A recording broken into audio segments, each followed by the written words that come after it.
Jealousy, it's a quiet poison, a bitter root that grows in the heart's unattended corners. It whispers lies of lack and inadequacy, turning the sweetness of another's joy into a personal sorrow. Have you ever felt its sting? That is sharp, green-eyed pang when someone else's life seems to shine a little brighter than your own.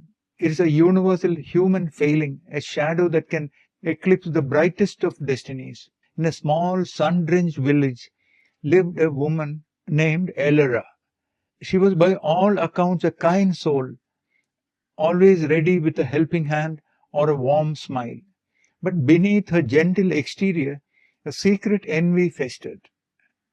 She saw the world not for what she had, but for what others possessed. Their laughter seemed louder, their harvest more bountiful, their lives more vibrant.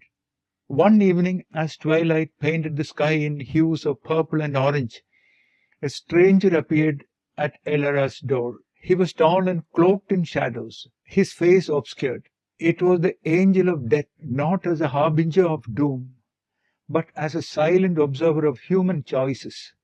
The angel of death presented Elara with a leather-bound book. "This is the book of destiny," he said, his voice a rustle of dry leaves.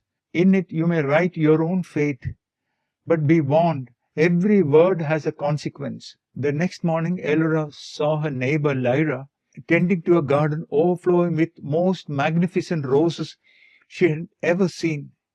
A wave of bitter jealousy washed over her.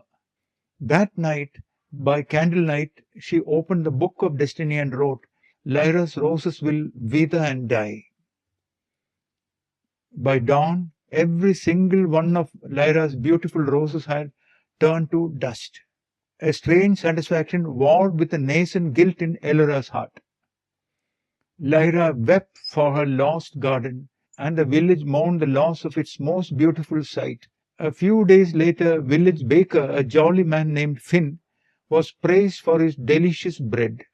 The aroma of his baking was a source of daily joy for everyone. Elara, feeling a pang of resentment for the praise he received, wrote in the book, "Finn's bread will turn to stone."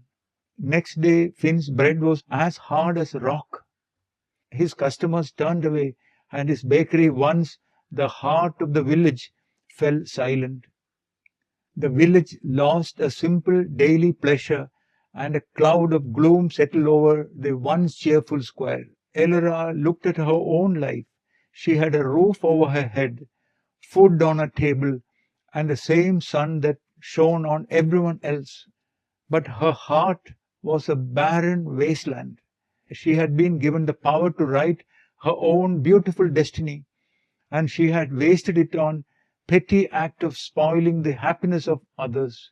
The weight of her regret was a crushing burden. The story of Elara is a sad one, a cautionary tale of a destiny squandered. Jealousy is a thief that robs us not only our own joy, but also of the opportunity to create a life of beauty and purpose. Have you ever let envy guide your actions? What do you think Elora could have written in the book to change her own life for the better? Share your thoughts in the comment below, and please remember to like, share and subscribe, and see you again in a small story like this, because these stories stay with us. Thank you. Bye bye.